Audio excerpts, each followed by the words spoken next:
I'm gonna talk about Kyle. About Kyle. So I met him December 2008. My daughter was just born. She was like not even 3 months yet. But I had a court date coming up after Christmas.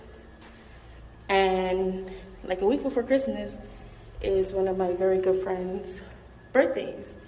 So Michelle, so she invited me to her cousin's house, and we were gonna get ready there for her party. She was part of a party crew. So I get in there and I am like basketball shorts, a shirt, tennis shoes, but I'm changing into this dress. So I'm changing into this blue dress, and I'm finished getting dressed, and then the landline rings, and because okay, this is the time of like razor flip phones, so a lot of people still had landlines. Anyway, so the landline was going on. Kyle busts into the room, stops. I'm like fixing my dress, and he goes, "Ooh, who are you?" Right? Or something like that. I don't really remember verbatim what he said, but he was like, "You look good." And so he like answered the phone and whatnot, and I'm like putting on my shoes, and that's how I met him. Yeah, there was 2 parties going on. I went to another, and the other one that I went to. Okay, well, first let me kind of double back. So in the car, we fit like 7 people in a compact car. And I sat on his lap. And I went to a party, and he went to a different one, right? And at the party that I was at, I actually hooked up with the security guy. I like made out with him, gave him my number. I think we went out once. So my focus wasn't Kyle or anything like that. So that was that's how we met the first night. And then that night though, the party night, we all go back to Michelle's cousin's house, and everyone's drunk, everyone's high. Me and Kyle start messing around, and sleeping like next to us basically is this guy named Leo, right?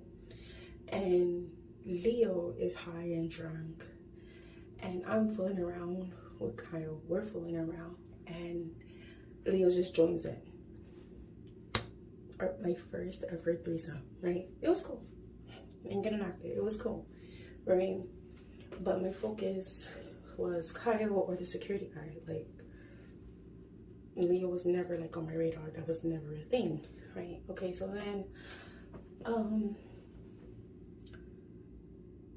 after that, we exchanged numbers, but I told Kyle that, hey, like, I have court after Christmas. I might not see you for like a year or 2, you know? And he was just like, well, I'll see you when you get out there. And like that, like, okay, fuck it, right? So it was cool. We kept it like really cool. So then,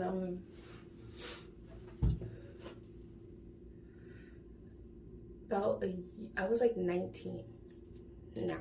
So this is like years later. We still kept in contact. And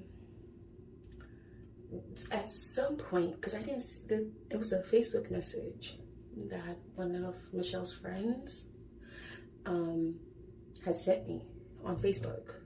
And I don't have it anymore, but I saw it like way after the fact anyway.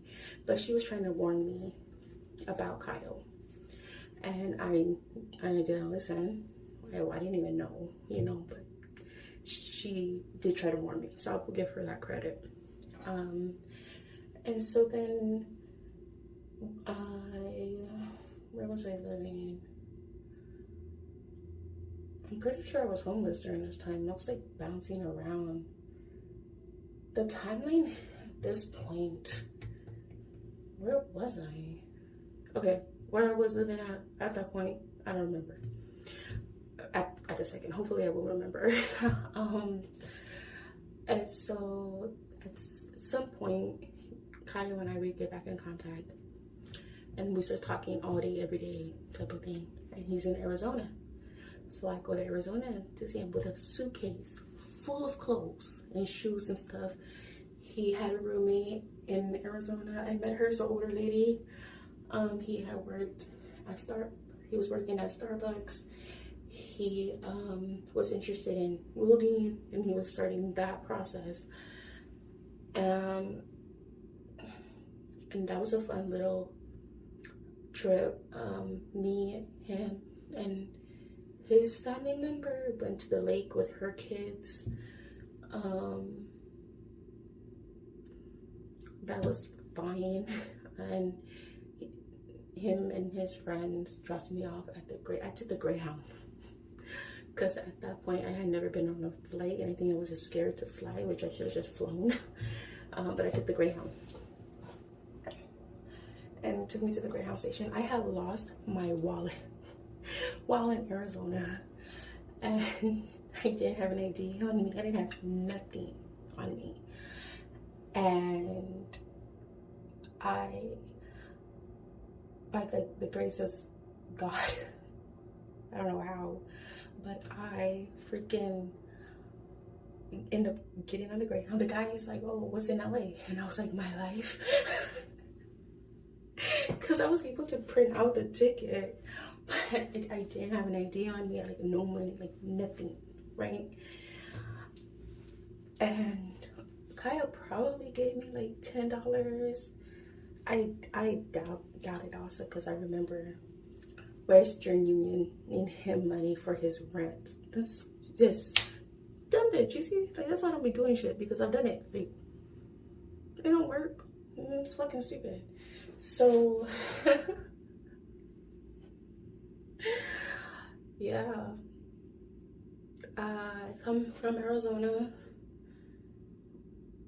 I'm really trying to think, where was I living? I think I was homeless. Yeah, I must have been homeless. Because I remember my dad picking me up from the Greyhound. And my dad lived and worked in Skid Row during that time. My daughter was still at her godmom's. And I stayed the night with my dad. I slept like on a couch or something. There's this program called the Jonas Project, where my dad and Sam met. So this is a long time ago, and I didn't meet Sam at that point yet.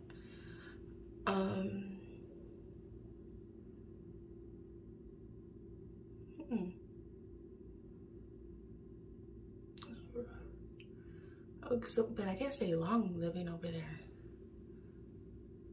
And then I went to Latasha's house, I think. Because after Latasha, I moved in with my dad.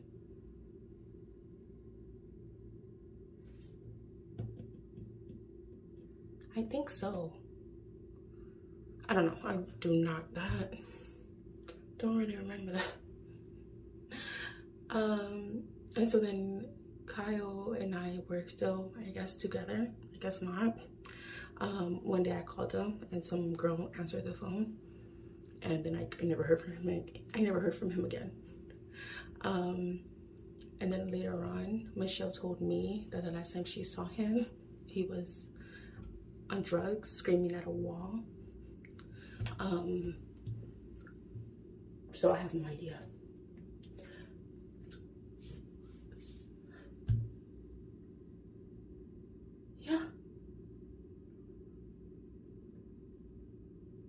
Yeah, that's it.